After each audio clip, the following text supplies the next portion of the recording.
Olá pessoal, boa noite. Estamos começando mais umas segundas da palavra. Hoje estudaremos o capítulo 8 de Josué, que é aquele capítulo que sucede a derrota por causa do pecado de Acã.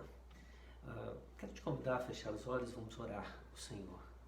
Pai querido, Pai amado, nós colocamos nossa vida nas mãos do Senhor e clamamos, ó Deus, a Tua misericórdia, a Tua graça, para que possamos ter, ó Deus, mais uma noite abençoada, mais uma noite, ó Deus, repleta da Tua Palavra, e possamos crescer no estudo do livro de Josué, no estudo da Palavra do Senhor. Nós oramos em nome de Jesus. Amém. Amém. Capítulo 8 de Josué. Mas antes, eu quero só relembrar o que temos estudado até agora. Nós vimos que o livro de Josué está dividido basicamente em 3 partes. A primeira parte vai do capítulo 1 até o capítulo 5 e o povo de Israel está se preparando para entrar na terra prometida. Eles estão nos primeiros 5 capítulos saindo do deserto, atravessando o Rio Jordão e entrando na terra prometida. A partir do capítulo 6 começa a conquista da terra. Essa conquista se dá no primeiro momento com a batalha de Jericó, onde as muralhas caem, ocorre um grande sinal de Deus, a presença maravilhosa do agir de Deus naquela primeira grande batalha. Logo em seguida, a batalha contra a cidade de Ai, que mesmo sendo uma cidade pequena, ela recebe 2 capítulos de destaque por causa da presença de Acã, por causa do pecado que ele cometeu e que acabou tendo 2 lutas, 2 batalhas nessa guerra. Enquanto Jericó, uma grande cidade, houve uma batalha porque o povo foi fiel e obediente. Em Jericó, Acã comete o seu pecado, ele rouba, ele leva para si, ele usurpa aquilo que era proibido, foi proibido pelo Senhor, e agora eles estão indo para Ai com a maldição e não com a bênção do Senhor. Então eles perdem a primeira batalha e agora nós vamos ver a segunda batalha com a cidade de Ai.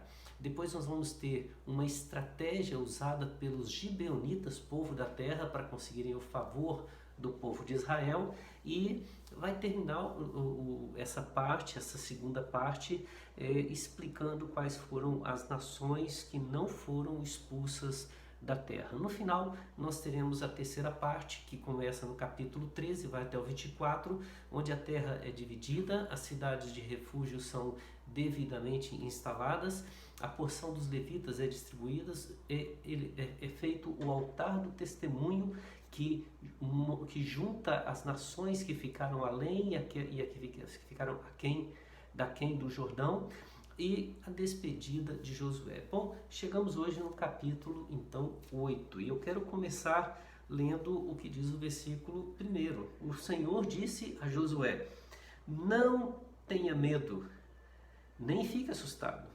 Leve com você toda a gente de guerra, prepare-se e marche contra a cidade de Ai. Eis que entreguei nas suas mãos o rei de Ai e o seu povo, a sua cidade e a sua terra. Você fará com a cidade de Ai e com o seu rei o que fez com Jericó e com o seu rei, exceto que desta vez vocês poderão saquear os despojos e o seu gado. Põe emboscadas na cidade e por trás delas. É muito interessante a ideia que começa esse capítulo. Começa com Deus dizendo a mesma coisa que ele disse no primeiro capítulo de Josué a Josué. Ele disse: não temas, não te assombres, não te assustes.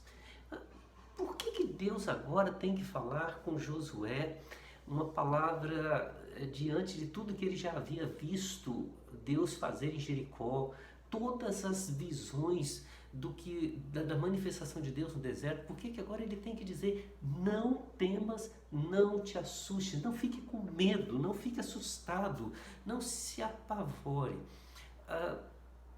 Eu ouvi uma história uma vez de um sábio andando com um jovem aprendiz, e ele pediu para esse jovem subir numa determinada altura, se colocou como na posição de um pai para segurar o filho e disse: pule. E o jovem pulou. O rapazinho ainda, meio criança. E quando ele pulou, aquele sábio saiu da frente e ele caiu com o rosto na terra, se machucou, se feriu e voltou bastante chateado. E quando se virou para o sábio para cobrar dele uma explicação, o sábio disse: aprenda essa lição. Maldito o homem que confia no homem. Andaram mais um pouco e agora esse sábio pediu para que esse jovem, esse seu aluno, subisse novamente em outro lugar agora e disse: pule que eu vou te segurar. O que você faria se você fosse esse jovem agora? Imagina a situação. Será que ele agora está dizendo que é confiável? Ou será que ele está querendo dizer que não é confiável? Parece que, por mais que você tenha aprendido a lição, ou é um teste, ou de fato ele está querendo mostrar agora o que é confiar. Aquele jovem pode subir, pular e cair de novo.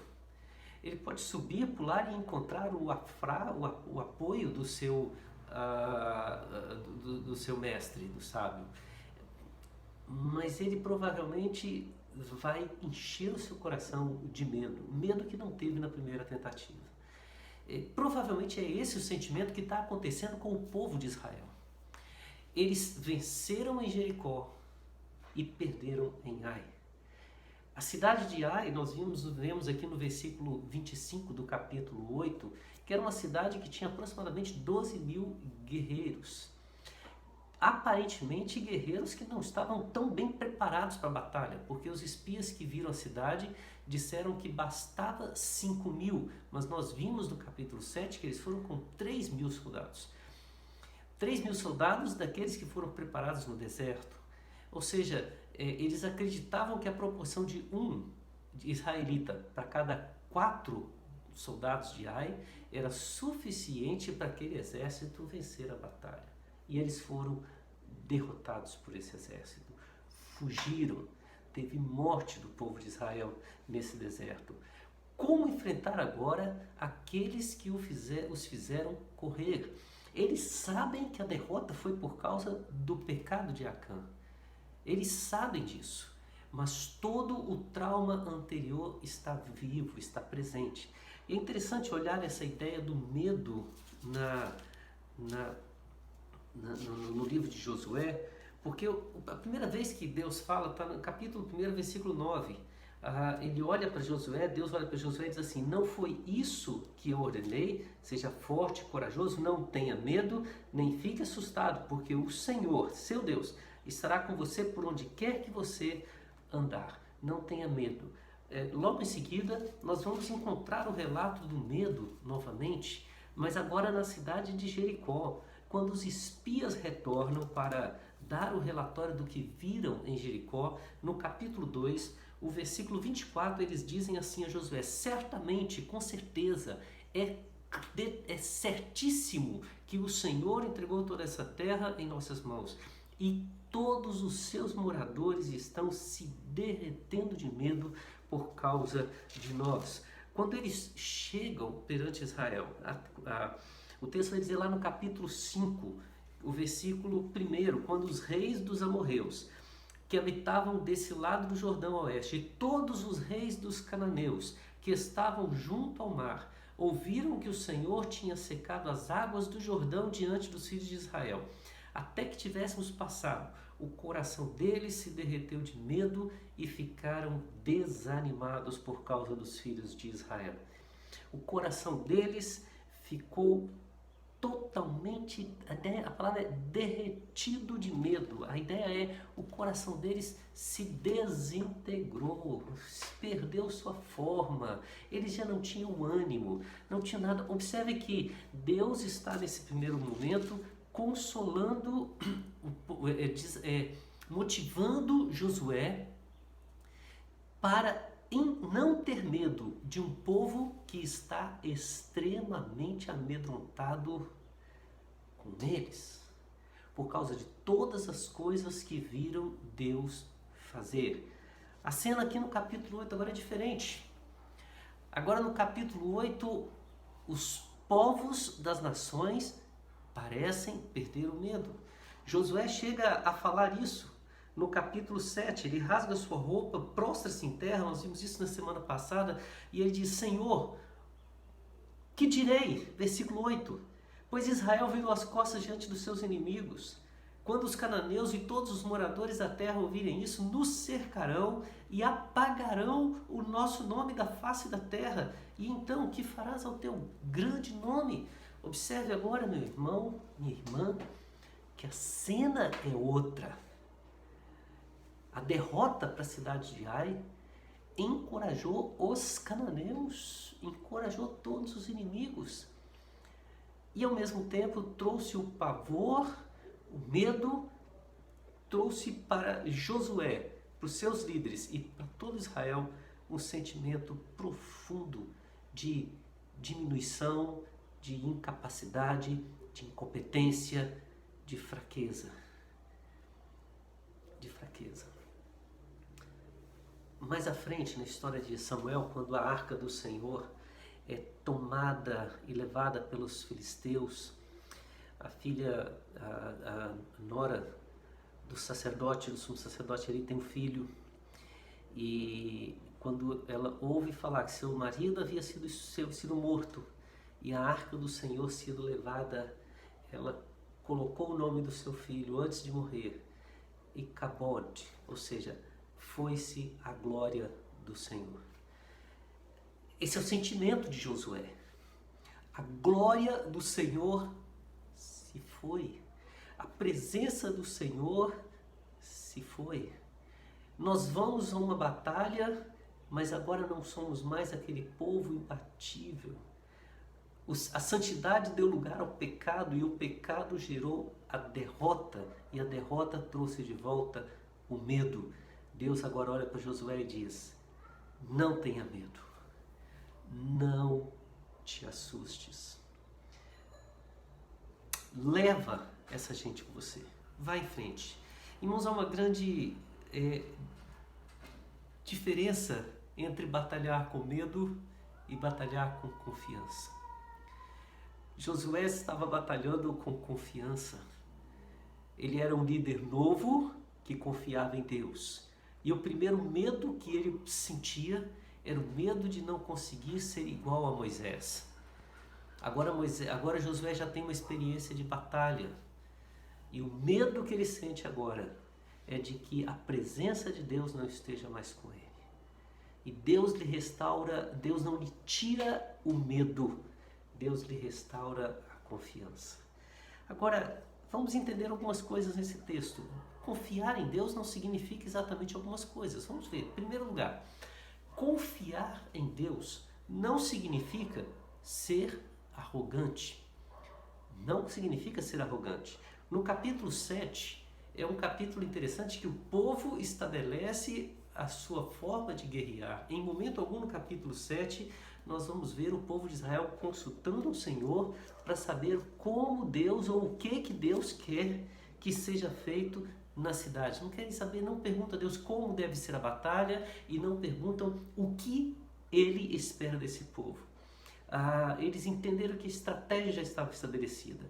Outra coisa que nós percebemos no capítulo 7, eles olhavam para a cidade e viram a cidade como minúscula, como uma cidade que eles tinham capacidade e competência de vencer por conta própria. Claro que eles estão declarando ali confiança em Deus. Nós confiamos no Senhor. Mas na hora da batalha, na hora da luta, na hora de ir à guerra, eles confiaram em si mesmos. Eu queria que a gente pensasse em tempos que hoje é o dia ontem nós celebramos a Páscoa, hoje nós vivemos tempos de uma pandemia que tem nos assolado. Nós temos vivido tempos complicados e tempos em que muitas vezes nós como cristãos declaramos a nossa confiança em Deus, mas na prática essa confiança nos leva à arrogância ou à humildade? nos leva a olhar para os nossos desafios e dizer: eu consigo superá-los? Eu vou sair, não estou preocupado com a minha saúde, não estou preocupado com isso porque eu tenho imunidade, eu vou conseguir, Deus está comigo, Ele vai me fazer chegar tranquilo sem pegar o coronavírus. Ou de repente eu consigo todas as coisas, eu tenho capacidade de cumprir todos os meus objetivos. Observe como que isso ainda é latente em nós. Confiar em Deus não significa tomar atitudes que desafiem a ciência, que desafiem o próximo, porque a gente acha que tem um poder sobrenatural, um poder além do comum. O poder de Deus nos garante que tudo o que quisermos nós poderemos fazer. Aliás, essa é uma falha terrível na interpretação de Paulo, quando ele fala: tudo posso naquele que me fortalece. Alguns dizem de forma arrogante que tudo que eu quiser, eu posso. Me faz lembrar uma música antiga de uma cantora para crianças na época, que falava: tudo o que eu quiser, o cara lá de cima vai me dar. Observa, eu posso. Israel olhou com arrogância para Ai. Isso não é confiança. Confiar em Deus nos faz olhar. Observe o que Deus fala para Josué: leve com você toda a gente de guerra. Leve com você o seu exército. Leve com você todos que estão capazes e prontos para guerrear contra a cidade de Ai. Irmãos, a diferença é gritante. Na primeira batalha, os estrategistas falavam: leva 5.000, eles levaram 3. Tamanha a segurança de que venceriam a batalha. Dessa vez, eles levam 30.000 para colocarem de emboscada e mais 5.000 para enfrentarem a batalha. São 35.000, quase 12 vezes mais do que o que eles levaram na primeira batalha. Nós já falamos aqui, o versículo 25 do capítulo 8 dá a ideia de que eram 12.000 soldados na cidade de Ai.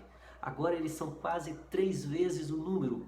A primeira batalha era um soldado de Israel para cada 4 da cidade de Ai. Agora são 3 soldados de Israel para 1 da cidade de Ai. Acabou a arrogância. A confiança em Deus nos leva à humildade, nos leva a entender a necessidade de estarmos juntos, nos leva à necessidade de compreender que Ele está no comando. Somos incompetentes. Nós não precisamos, mesmo que o Salmo diga: caia 100 ao seu lado, caia 1.000 ao seu lado e 10.000 do outro lado. Cai, porque Deus está ali. Se você estiver sozinho, um derruba 1.000 de um lado e o outro derruba 10.000 do outro. Então não tenha arrogância. Arrogância não é sinal de confiança. Outra palavra que nós vemos aqui, confiar em Deus não significa estar despreparado. O texto fala: leve com você a gente de guerra. Prepare-se. E o preparo aqui, nós vamos ver que ele foi a grande razão da vitória em Jericó. O povo vem se preparando desde o primeiro capítulo de Josué até o capítulo 6 para conquistar a cidade. O preparo foi no fato de ele começou com o estabelecimento de uma liderança que tivesse unidade de pensamento, unidade de ação. Um povo que foi preparado para olhar para o seu líder e dizer: se o Senhor for contigo, como foi com Moisés, nós te seguiremos. Mas um líder que foi capaz de dizer: Senhor, tudo quanto o Senhor determinar, assim farei. Quando Deus diz: não cesses de falar deste livro da lei, nós vamos ver no final do capítulo 8 que o livro da lei está sendo lido para o povo de Israel. A lei do Senhor é o preparo essencial para a batalha. O povo se prepara através da santificação, o povo celebra a Páscoa, o povo celebra as festas sagradas, o povo pratica a circuncisão, o povo faz o seu sacrifício, santifica-se para que o Senhor lhes dê a vitória em Jericó. Agora é novamente a palavra prepare-se. Prepare-se não é apenas ligando a coloque cada um do exército no seu local adequado. Sim, tem a ver com preparo estratégico, tem a ver com preparo militar, tem a ver com preparo no sentido técnico, mas acima de tudo tem a ver com o preparo do coração, o preparo da alma, o preparo de uma vida em obediência ao Senhor. Prepare-se. Confiança não é de estar despreparado. Eu confio em Deus. Eu não estudei muito para a prova não, mas eu confio que Deus vai me dar a aprovação. Eu não tenho consciência do percurso. Eu peguei o meu carro aqui e vou andar pelo Rio de Janeiro aqui. Eu não conheço nada do Rio de Janeiro, mas eu não preciso de GPS porque eu confio em Deus. Vai, meu filho, vai para você ver o que vai acontecer. Vai. Confiar em Deus não é colocar Deus à prova. Confiar em Deus é ser humilde, é ser manso, é ser aquela pessoa que primeiramente se prepara e vai na presença do Senhor. Confiança em Deus também não é não ter planos. O texto vai dizer, prepare-se e marche contra a cidade de Ai.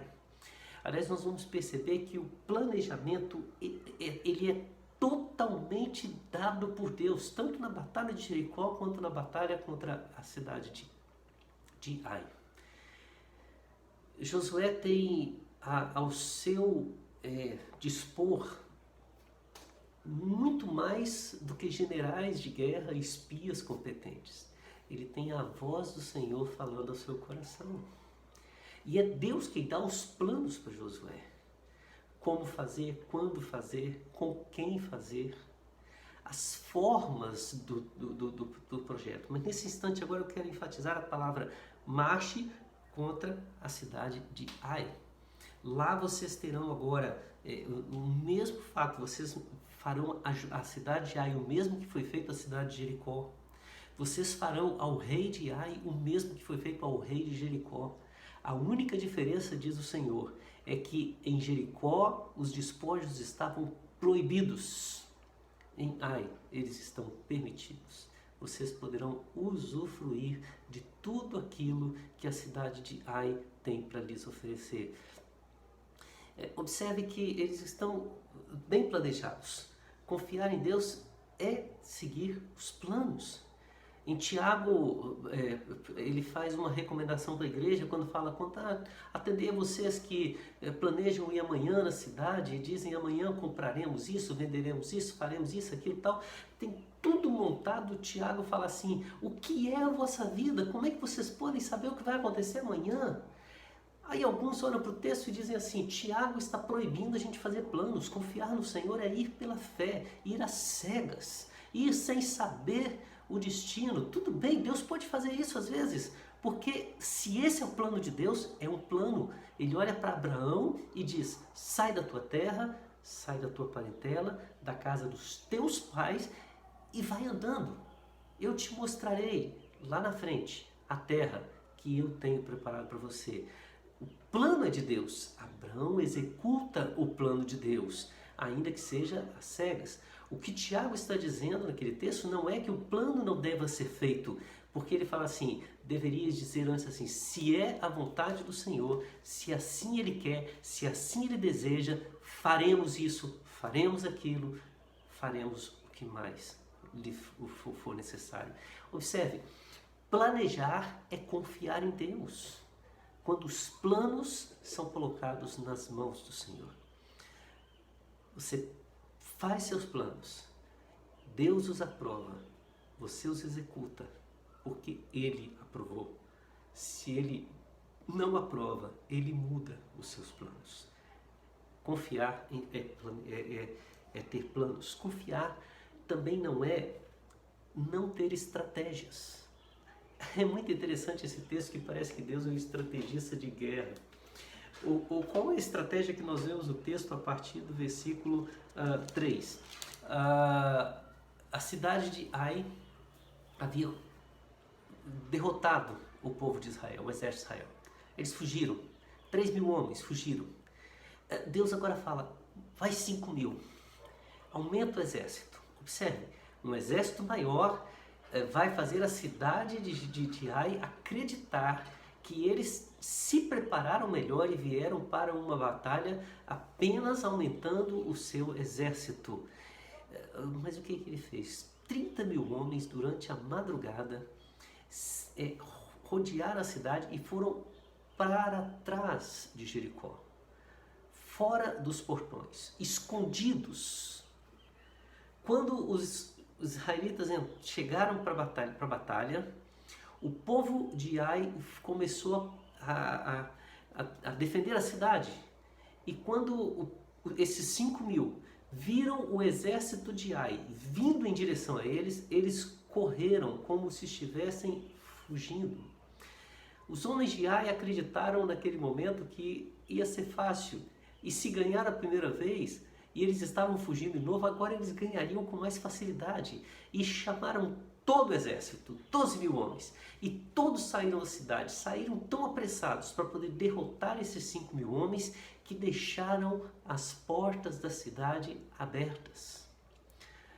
Quando eles estavam já a uma distância suficiente, aqueles 30 mil que estavam escondidos entraram na cidade, botaram fogo na cidade.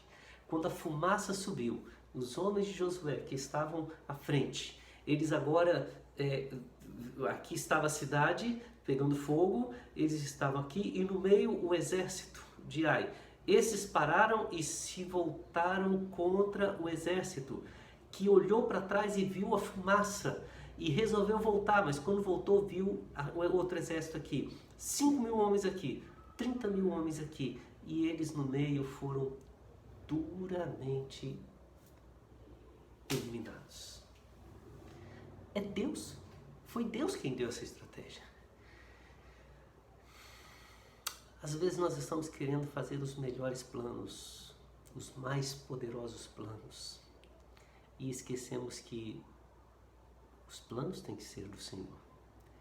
Mas pior do que fazer os nossos melhores planos é acreditar que não ter estratégias, não ter projetos, não ter planos, não ter a nossa forma de ação significa confiar no Senhor. Bom, confiar em Deus é ouvir as estratégias que Ele tem para nós. Nossos planos estão definidos e as estratégias para alcançar esses alvos, esses projetos, esses planos estão também nas mãos do Senhor. Uma quinta e última afirmação que nós poderíamos dizer do que não é confiar em Deus. Confiar em Deus não significa desprezar os inimigos, os adversários, e deixa eu estender um pouco mais as adversidades gerais da vida. Quando Deus fala, não tenha medo, não te assustes, Ele não está dizendo, passa por cima, vai como um trator, você consegue, você pode. Não é mensagem de autoajuda, isso não é uma mensagem inspirativa. Irmãos, olha, definitivamente, palavras que fazem o nosso coração ser amolecido, massageado e nos fazem acreditar na nossa capacidade mais do que acreditar em Deus, desprezando o outro, desprezando as circunstâncias, desprezando as adversidades que existem na nossa vida, não estão vinculadas ao Evangelho do Senhor Jesus. Não estão vinculadas. Não é? Nós precisamos olhar para o nosso inimigo com respeito, para o adversário com respeito. Às vezes nós ouvimos algumas músicas que são músicas que parecem nos colocar numa posição de superioridade. Eu lembro de uma que a letra falava mais ou menos assim: eu entrei no terreiro do inimigo e tomei tudo que me roubou, Satanás debaixo dos meus pés. Só Jesus pode ter Satanás debaixo dos seus pés. Só Jesus pode tomar tudo que não foi roubado, porque na verdade nós entregamos a nossa vida através do pecado para que Satanás faça a vontade dele. E muitas vezes o Satanás vem de forma, a Bíblia fala que ele se transforma em anjo de luz. Ele é um leão à beira do caminho, pronto para tragar suas presas.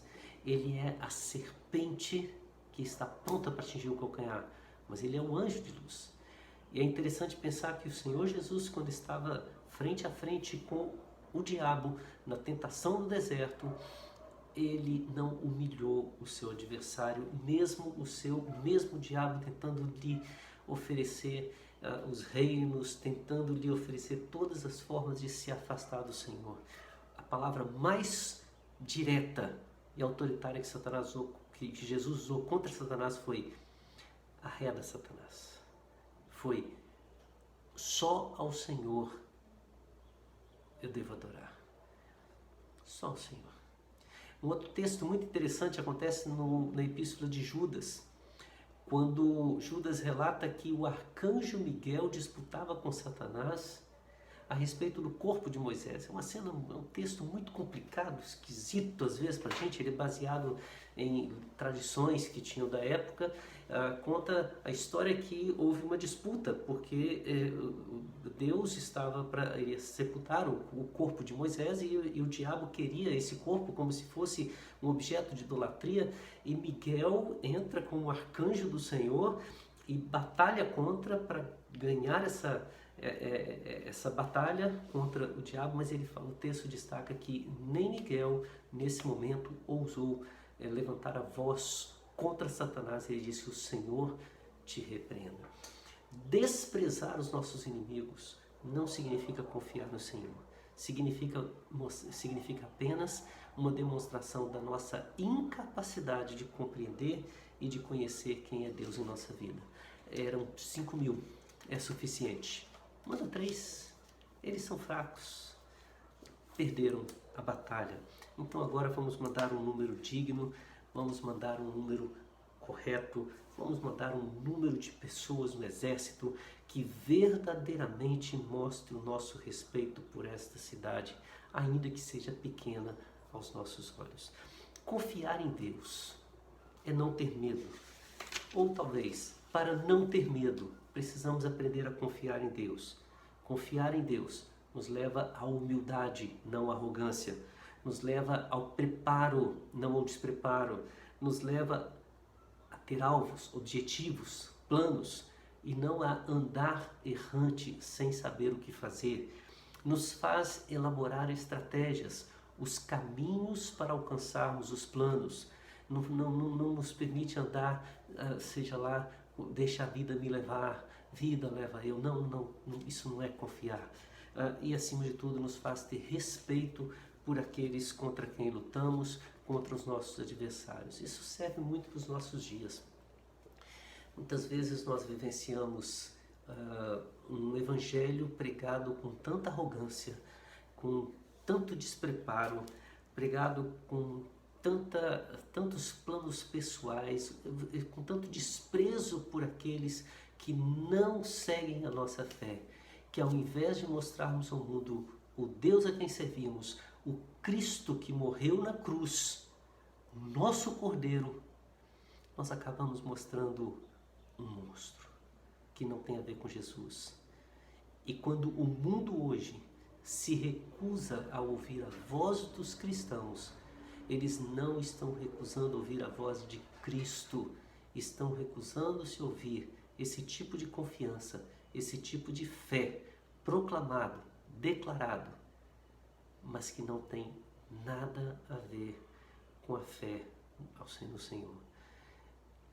A palavra de Deus diz que muitos no dia do juízo final encontrarão com Jesus e dirão: Senhor, Senhor, em teu nome fizemos sinais, milagres, prodígios, expulsamos demônios, fizemos coisas maravilhosas. E o Senhor dirá: nunca vos conheci. Essa palavra significa: nunca estive nesta situação, nunca aprovei o que vocês fizeram. Irmãos, este é o contraste que temos no capítulo 7 com o capítulo 2. A confiança que não é posta em Deus com a confiança que é posta em Deus. A quebra do medo provocado pela derrota daqueles que confiaram em si e não em Deus, para a colocação de volta da confiança no Senhor. De uma forma geral, eu quero te desafiar a ler o texto em casa. Quando você está em casa, aproveita esse tempo. Olha que tempo maravilhoso para você começar a leitura da Bíblia lá de Gênesis. Dá para chegar rapidamente no livro de Josué aqui, né? De novo, e a gente começar toda essa história de novo, que tempos maravilhosos. Nós estamos já há 3 anos estudando a Palavra de Deus todas as segundas-feiras, e esse é um tempo em que nós podemos meditar bastante nela. Mas eu quero resumir esse capítulo 8 de Josué em 3 tópicos. Talvez na primeira seria, para quem você está olhando? Quando Deus diz para Josué, não tenhas medo e não te assustes, Ele está dizendo, Josué, para quem você está olhando? Você está olhando para os seus inimigos ou está olhando para mim? Quando ele olha para a cidade de Ai, ele fica com medo. É interessante, o medo anterior é porque ele olhava para Moisés. Não era medo, era temor.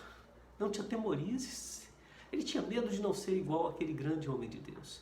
Mas agora ele está com medo de uma cidade pequena. Para quem você está olhando? Para quem você está olhando? Quando Jesus está conversando com Pilatos, Pilatos olha para Jesus e diz assim, você não vê que eu tenho poder para te livrar da mão deles? E Jesus olha para ele e diz assim, você não teria esse poder se de lá no alto não fosse dado a você. Você jamais poderia fazer isso se não fosse a vontade de Deus. Pilatos está olhando para a sua autoridade. Jesus está olhando para aquele que é a autoridade sobre Pilatos. A confiança vem quando vemos de fato quem é a autoridade sobre a nossa vida, quem reina sobre nós. Quem reina sobre nós não é aquele que está ao nosso lado ou aquele contra quem lutaremos. Quem reina na nossa vida é o Senhor, que nos manda seguir em frente e às vezes nos manda recuar. Outra palavra que nós podemos dizer desse texto, quem é que está ao seu lado na batalha? Se você confia que está ao lado de guerreiros, um exército poderoso, você pode estar ao lado dos exércitos mais bem equipados e preparados. Os 30 valentes de Davi, inclusive com os 3 mais poderosos, não te geram confiança, te trarão medo. É muito interessante pensar nessa ideia que muitas vezes nós confiamos, como diz o Salmo, nos carros, nos cavalos, nós confiamos na cidade fortificada, no alto dos montes, nós confiamos na casa dos deuses que estão lá, ou muitas vezes colocamos a nossa confiança na nossa capacidade intelectual ou na da pessoa que está conosco, e tudo isso é em vão, tudo isso é em vão. Porque se o Senhor não estiver ao nosso lado, diz o Salmo, Israel que o diga, e já teríamos sido devorados vivos. No outro Salmo, Davi diz, eleva os meus olhos para os montes, de onde me virá o socorro? O meu socorro vem do Senhor dos exércitos, o Senhor que criou o céu, o Senhor que criou a terra. Para quem está ao nosso lado nas nossas batalhas? Nas nossas batalhas. Podemos manter a nossa fidelidade. E no final, nós vamos ver no finalzinho do capítulo a pergunta, a quem você é grato? Quando termina a batalha, a partir do versículo 30, Josué edifica o altar ao Senhor. E no monte Ebal, como Moisés, o servo, havia ordenado ao Senhor, segundo tudo que está escrito na lei do Senhor. E nesse altar, eles ofereceram holocaustos, ofertas pacíficas, escreveram em pedras uma cópia da lei que já estava escrito diante do Senhor. E depois eles foram ao Monte Gerizim, ao Monte Ebal, e pronunciaram as bênçãos e as maldições que estão registradas em Deuteronômio e leram para todo o povo a lei do Senhor. Obrigado, Senhor. Obrigado, Senhor. É muito comum em final de formatura, em final de qualquer evento, nós temos a nossa lista de gratidão. E na lista de gratidão, nós tomamos o cuidado de não esquecer de nenhuma daquelas pessoas que foi útil e foi bênção para a nossa vida. Ao terminar uma tese, uma dissertação, um TCC, nós fazemos questão de ter no momento de agradecimento lá, a gratidão a todas aquelas pessoas que fizeram aquele trabalho sair da ideia e se tornar uma obra.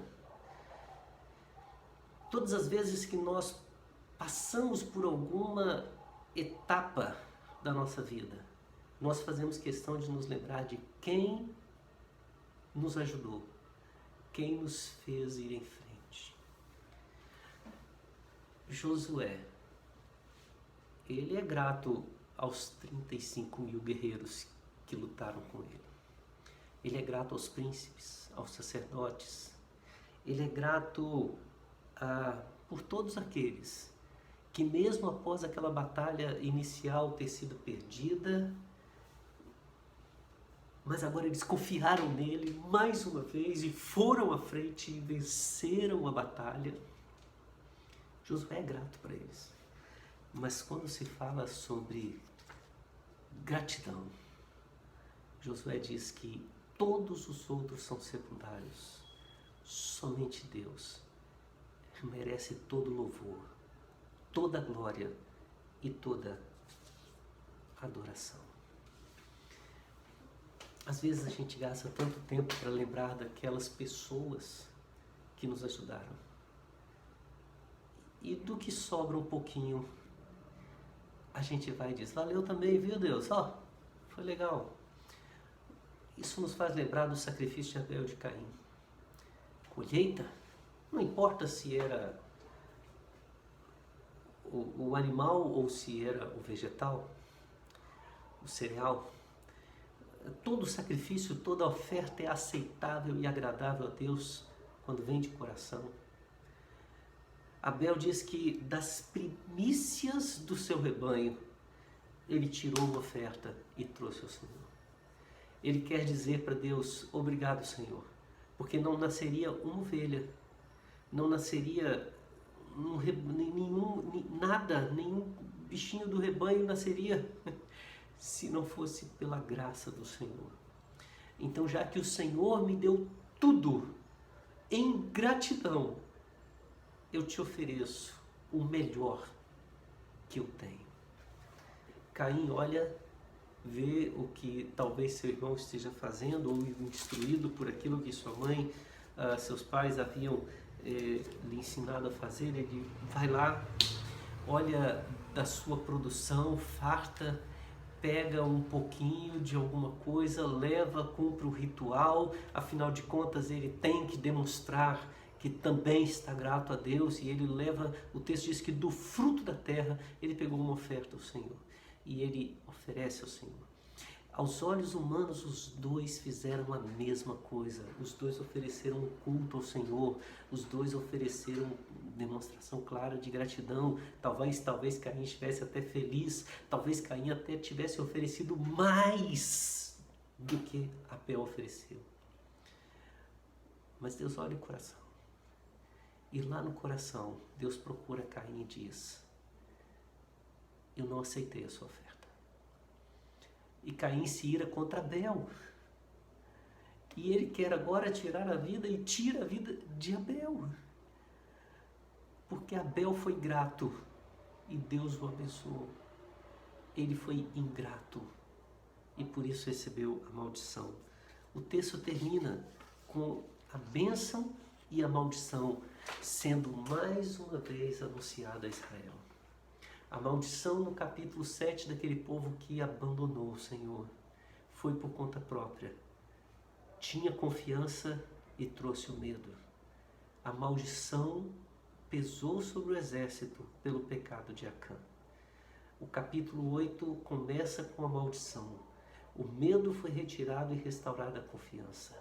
O povo voltou a olhar ao Senhor e termina com a bênção da gratidão, por saber que Deus restaurou a confiança do seu povo, Deus restaurou a história, a vitória do seu povo.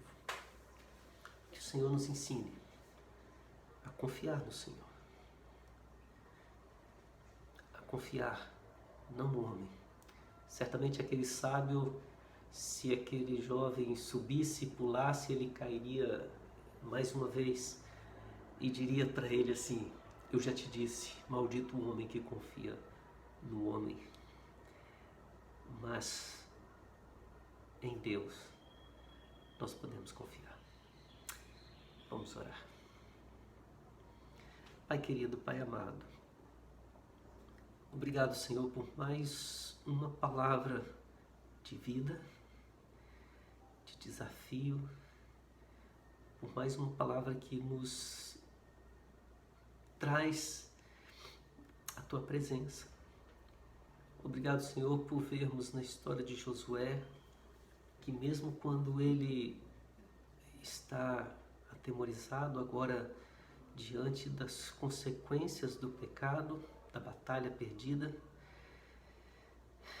ele ainda confia em Ti, Senhor. Ensina-nos a confiar no Senhor. Ensina-nos a confiar no Senhor de forma humilde. Ensina-nos, ó Deus, a confiar no Senhor, nos preparando, tendo os planos, as estratégias e respeitando os que são os nossos adversários e as nossas adversidades. Mas acima de tudo, Deus nos ensina a confiar no Senhor de forma tão grandiosa que nós possamos saber que estamos olhando para o Senhor. É o Senhor quem está nos guiando. Estamos ao lado do Senhor, porque a batalha é sua, nós apenas acompanhamos o Senhor. E nós dedicamos a nossa gratidão a Ti, porque a Ti toda a honra e toda a glória. Obrigado, Senhor. Nós louvamos o Teu nome, em nome de Jesus.